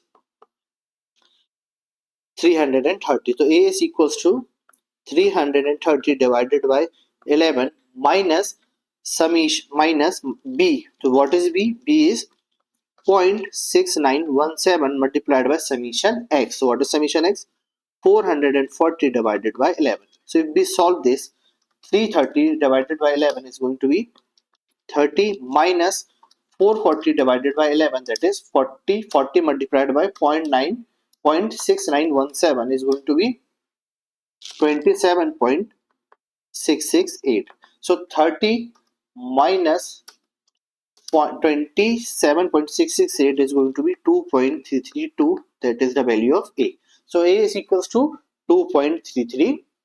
So now the option which is the correct one is option number C, that is 2.33. That is the 2.332 as we have calculated. Okay. So this is the answer for question number 1. You have to use the formula. The values are given to you. You just need to understand what value should be put at what place. Okay. The formula will be given to you in the question. Okay. Now, as we have solved question number 1, let's come to the question number 2. That is, a company has recorded its total cost. The company has recorded its total cost for different level of activity over the last 5 months. So these are the 5 months, 1, 2, 3, 4 and 5. You are provided with the activity level. You are provided with the total cost. The equation for total cost is being calculated using regression analysis. So the cost has been calculated using regression analysis on the above data. The equation for total cost for the general form is y is equals to a plus bx, as we all know. And the value of b has been calculated correctly as 29.53. So b has been given to you, the value of b has been given to you, that is 29.53. Now question is, what is the value of a to the nearest of dollar in the total cost equation? So we need to find out what the value of a. Now this activity level is one variable, this total cost is another variable. Activity level is variable x and activity total cost is variable y. So x denotes activity level, y denotes total cost. We need to find out the value of a. So a is equals to what? Summation y divided by n 1. A is summation y divided by n minus b multiplied by summation x divided by n. So what is a is equals to summation y. So what is summation y? This is y. So total of this will be summation y and total of this is summation x. So let's make total of summation y, that is 17,500 plus 19,500 plus 20,500 plus 18,500 plus 70,000 is going to be 93,000. Then 300 plus 360 plus 400 plus 320 plus 280 is going to be summation x, that is 1660. Got it? Okay. Now puts the value here. Summation y is 93,000 divided by n. Now what is n? N is the pair. So this is pair 1, pair 2, pair 3, pair 4 and pair 5. So n is equals to 5. So 93,000 divided by 5 minus b. What is b? 29.53 multiplied by summation x. Summation x is 1660 divided by 5. So if you calculate this, so 93,000 divided by 5 is going to be 18,600 minus b multiplied by this, that is 1660 multiplied by 5 multiplied by 29.53 is going to be 9,803.96. So if you further solve this, that is a is equals going to be the value which is 8796.4 dollar, and the question has asked you to calculate it to the nearest of dollar 100. So it is 8796 dollar. So answer is option number b, that is 8796 dollar is the value of a. Okay, so this is how we have solved question number 2. Again we have used a formula, so you need to understand what is the formula. Formula will be given to you in the question. Just find out the value that need to be put on the formula. Got it? Okay, now comes to question number 3. An organization is using linear regression analysis. There is an organization which is using linear regression analysis to establish an equation that shows a relationship between advertisement expenditure and sale. You are provided with the expenditure, advertisement and sales. Okay, now it will then use the equation to predict sales for the given level of advertisement expenditure. Data for the last 5 periods are as follows. You are provided with the data of last 5 periods. What the question is, what are the value of summation x, summation y and n that need to be inserted in the appropriate formula. So again, the question is not asking you for the formula. The question is just asking you that what is the value that put to be in the formula. So question is asking summation x, summation y and n. Now let's understand the values given to you. Now let's understand the value which is given to you. Advertisement has been given to in the form of 1000 and sales has been given again in the form of 1000. That means this is 17,000, this is 19,000, this is 24,000, this is 22,000, this is 18,000. Again the sales are 1,08,000, this is 1,16,000, this is 1,41,000, this is 1,23,000 and this is 1,12,000. Okay, now you need to find out the value of summation x. So let's get this advertisement, use this advertisement as variable x and sales as variable y. If you make total of this, that is summation x and this will be summation y, so you will get the value. So let's start making the total. 17,000 plus 19,000 plus 24,000 plus 22,000 plus 18,000 is going to be what? 1 lakh dollars. Then total of y, that is summation y, 1,08,000 plus 1,16,000 plus 1,41,000 plus 1,23,000 plus 1,12,000 is going to be the value, that is total summation y 6 lakhs. and what is the value of n? N are the pairs. So this is pair 1, this is pair 2, this is pair 3, this is pair 4, this is pair 5. So n is equals to 5. So values are summation of x is 1 lakh, summation of y is 6 lakhs, and n is 5 lakhs. So correct answer is option number B, that is summation x is 1 lakh, summation y is 6 lakhs, or number of pair are 5. So this is the best, one of the simplest question which you can have in the examination. Even though the question looks big, but this is the simplest question. Got it? Okay. Now comes to the question number 4. Which of the following correlation coefficient? Which of the following correlation coefficient? What is correlation coefficient? R. Indicates the weakest relationship between two variables. Which of the following R represent the weakest relationship between two variables? Options are A, B, C, and D. 1.4, minus 0.6, minus 1. Okay, so we need to find out the lowest relationship between the or the weakest relationship. So as we all know, in the getting the answer for the weakest relationship, we ignore the positive or negative sign. We ignore the positive or negative sign, and we will only look for the absolute value. So 1 will be considered as 1, 0.4 will be considered as 0.4, minus 0.6 will be considered as 0.6, because we don't give anything for the values of positive or negative. Then minus 1 will be considered as 1. Now among this we need to find out the lowest or weakest value. So 0.4 is the lowest or weakest value in this. So answer is option number B. Answer is option number B. Even if you look on the notes, even if you refer the notes which we have used in the class, where we have discussed the correlation coefficient, that means the lowest relationship, that is the lowest relationship between the two variables, that is the lowest value, is going to be the lowest value. Okay, so the lowest relationship should be the lowest value, ignoring the positive or the negative sign. So we have to only look for the lowest value, and lowest value in this option is 0.4 after ignoring the positive or negative sign. So if you ignore the positive or negative sign, then you have to look for the lowest value, and 0.4 is the lowest value. So this is the weakest relationship between two variables. Got it? Okay. Now comes to question number 5. The following statement relates to the calculation of regression line, that is y is equals to a plus bx, using the information on the formula sheet at the end of the examination paper. So question is saying the formula will be given at the end of the examination paper. So as you know, the formula will be provided to you in the last page of the examination. There are statement 1, 2, and 3. You need to find out which statement are correct. Okay, so now let's find out what n represents. So n represents the number of pairs of data item used. Is this the correct statement or incorrect statement? This is the correct statement. So this is correct, that n represents the number of pair of data items used. Then statement 2, that is summation x square, that is summation x square. Okay, this is square.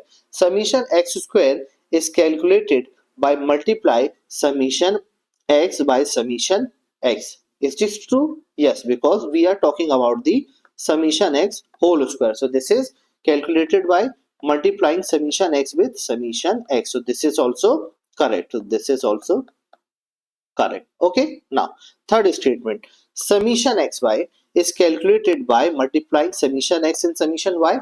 No, this is not correct, because summation xy is calculated by the total of x multiplied by y. 1 minute. This is correct. This is correct. Huh? Now summation xy is calculated by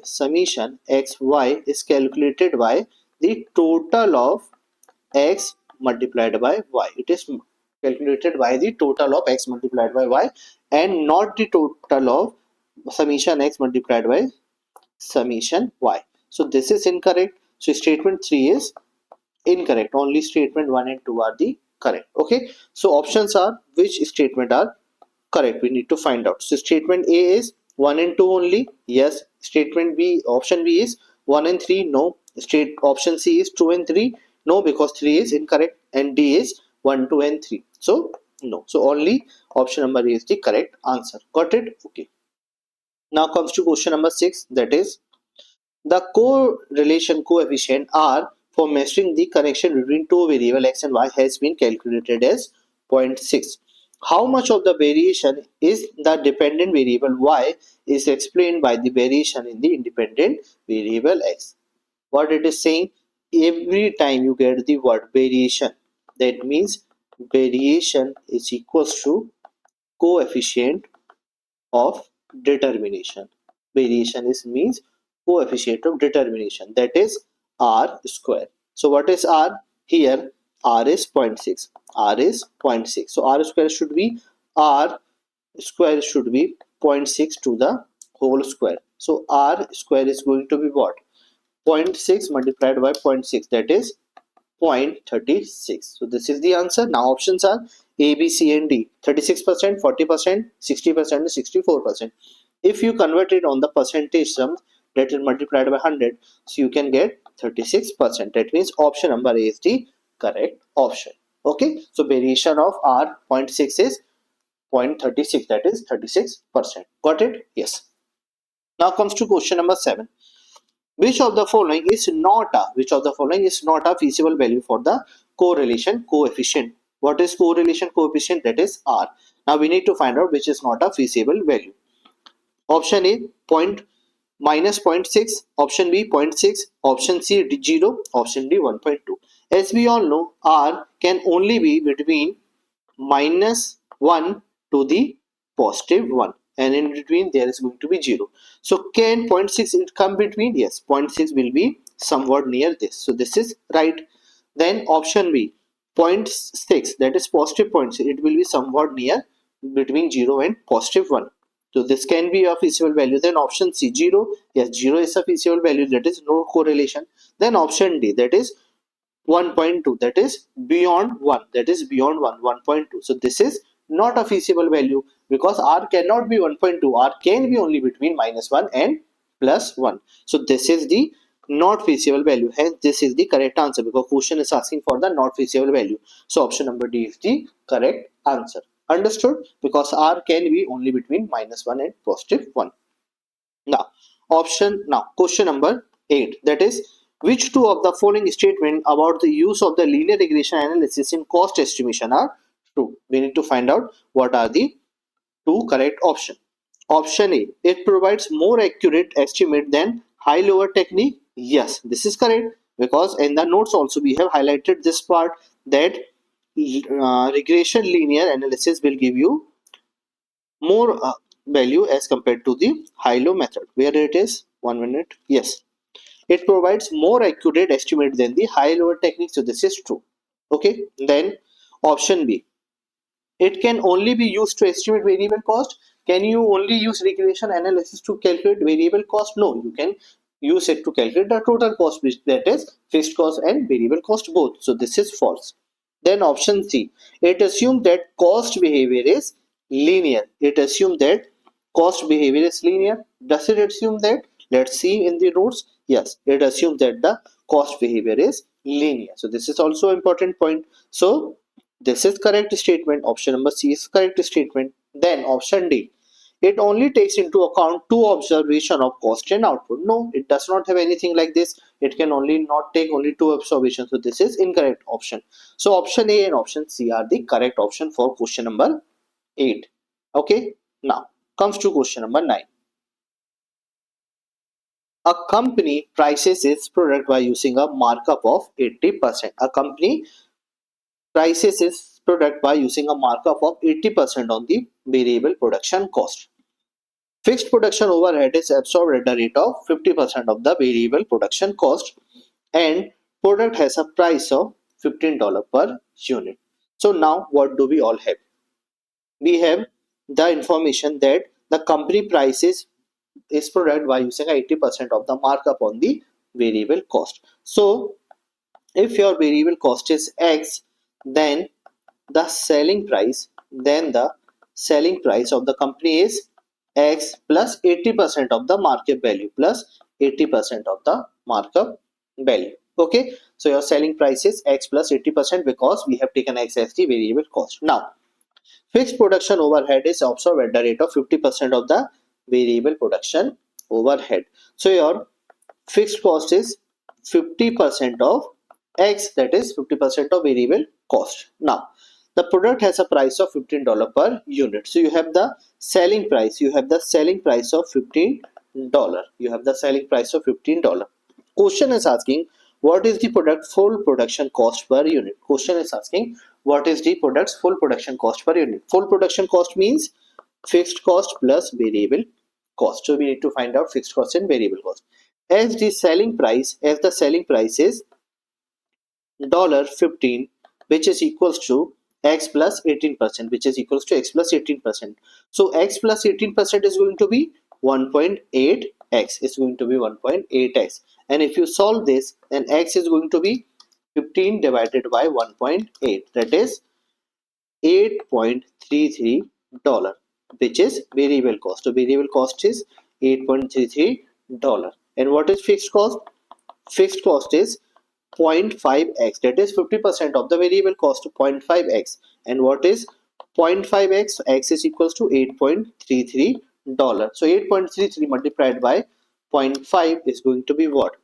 Fixed cost is going to be 4.1666, that is 4.167 or 7. You can write it anywhere. Okay, so this is your variable cost, this is your fixed cost. Now question is asking what is the product full production cost. So fixed cost plus variable cost, that is 4.167 or 4.17 plus variable cost, that is 8.33, is going to be 4.1667 plus 8.33, that is 12.49, that is equals to $12.5. Okay, if you round it up, that is $12.5. So this is the correct answer, which is option number D.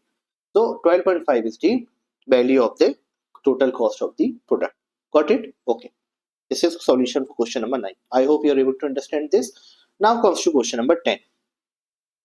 A firm has used linear regression analysis. A firm has used linear regression analysis to stabilize the relationship between total cost and activity in units. You are provided with the information of total cost and activity in units. What does the slope of regression line represent? The question is asking you what does the slope of regression line represent. If you go on the first page of the notes, I have highlighted this, that the slope of regression line represent the variable cost per unit. It represents the variable cost per unit. So slope of regression line represent what? 1 minute. The slope of regression line represent what? It represent variable cost per unit. That is option number A. Okay, so slope of regression line, that is this, represent the variable cost per unit. Now question number 11. Which two of the following are possible value for coefficient of determination? We need to find out what are the two possible value for correlation of determination, that is r square. So r square can only be moved somewhat between 0 and 1. It cannot go below the 0, it can go beyond the value of 1. So can option A, that is 1.4, is possible? No, because this is beyond 1. Option B, negative 0.84, is this possible? No, because this is below 0. Then option C, 0.84, is this possible? Yes, because this is somewhat near between 0 and 1. So this is possible. Then D, 0 is possible? Yes, 0 is positive. So this is possible. So option C and option D are the correct option of question number 11. Got it? Yes. Then comes question 12. That is, the following observation have been made of the total overhead cost. The equation of the straight line is called a linear function and can be written as y is equals to a plus b multiplied by x. Now, question is, what do the value a, b, x and y represent in the linear equation function? If you remember, in the notes we have given you this in the topic of high and low method, where we have understood that y is equals to the dependent variable, x is the independent variable, and a is the y-intercept and b is the gradient. Okay, so y is dependent, x is independent, a is intercept. Now the same thing we need to identify here. So what is a? What is a? A is the intercept. So now see where the a is the intercept option is given. So in option A is gradient, so this is incorrect. In option B, A is intercept on the y-axis. So this is right. Then option C, A is the gradient, false. D, A is the gradient of linear equation, false. Okay. So now we got the hint which is going to be the right answer. Then what is B? What is B? B is the gradient. B is the gradient. So now see. B is intercept on y, false. Option B. B is the gradient of linear function, correct. Then option C. B is the intercept on y axis, false. Option D. B is the intercept on y axis, false. Correct. Then what is x? X is the independent variable. X is the independent variable. So in option A, x is dependent, no. In option B, x is independent, right. In option C, x is independent, right. In option D, x is independent, right. Okay. Now, what is y? What is y? Y is the dependent variable. So in option A, okay, write it here. Y. Y is the independent, wrong. In option B, y is the dependent variable, right. In option C, y is the dependent, right. In option D, y is the dependent, right. So we need to find out which is the option in which all the values are correct. So in option B, everything is right. In option B, everything is right. So this is the answer, which is option number B, which tells you the value of A, B, X and Y representation in the linear line. Understood? Yes. So this is the solution for question number 12. Now comes to question number 13. Which of the following statement is a limitation of linear regression analysis? We need to find out which is going to be the limitation. Limitation means disadvantage of linear regression analysis. Okay. Option A, it can be used to forecast cost and revenue. Is this a disadvantage or advantage? This is a advantage. Then option B, it is easy to module on a spreadsheet. Is this the advantage or disadvantage? This is the advantage. Then option C, it assumes that past relationship between dependent and independent variable will continue on the future. So is this the advantage or disadvantage? This is the disadvantage, because sometimes there is past factor and other factor which will not hold this assumption true. So this is disadvantage. Then option D, if the relationship between two variables is causative, then as the independent variable changes, so it will the dependent variable. So this is advantage or disadvantage? This is a kind of a advantage. Okay. So which is the disadvantage in this? The option number C. And question is asking you for the statement which is showing you the limitation. So option C is the right answer for question number 13. Got it? Yes. Then comes to question number 14, which is the last question of this chapter. The following in statement relates to the adjustment. The following statement relates to the advantages that linear regression analysis has over the high-low method in the analysis of cost behavior. So you are provided with the statement 1, 2, 3, which is the advantages of linear regression analysis as compared to the high-low method. You need to find out which of the following statements are true. Which of the following statements are true? Statement 1. The reliability of the analysis can be statistically tested. Is this the advantage? Yes. Second, it takes into account all the data. Yes. So if it takes in account all the data, is this the advantage? Yes. Third, it assumes linear cost behavior. It assumes linear cost behavior. So is this the advantage or disadvantage? This is a disadvantage, because it assumes that everything happening in the past is going to continue in the same way in the future. So this is an advantage. So only what are the advantage here? Statement 1 and statement 2. So option B is going to be the right answer. That 1 and 2 only are the advantages of linear regression analysis as compared to the high-low method. Understood? Yes. So this is the solution of your last question, that is question number 14.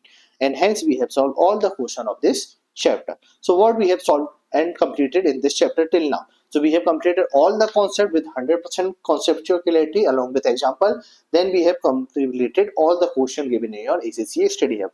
Okay. So I think this is more than enough for you to prepare for your MA examination. Okay. So this is the completion of chapter number 12, that is forecasting cost and revenue. Okay, if you are watching this lecture on the YouTube and you need to get these notes, board notes and question bank for your preparation, you can click on the description or on the comment to get on my Telegram channel where everything is provided to you for free of cost. Okay, so everything is available on that Telegram channel. If you want to have any doubt or anything, you can comment on below this YouTube channel, or you can message me on the WhatsApp. I will more than happy to solve or resolve all your doubts. Okay, so this is all for this class and for all this chapter. We will see in the next class where or any the next video with another chapter or topic to make you ACCA exams more easy to appear. Okay, so this is all from my side. Till then, bye bye. Thank you.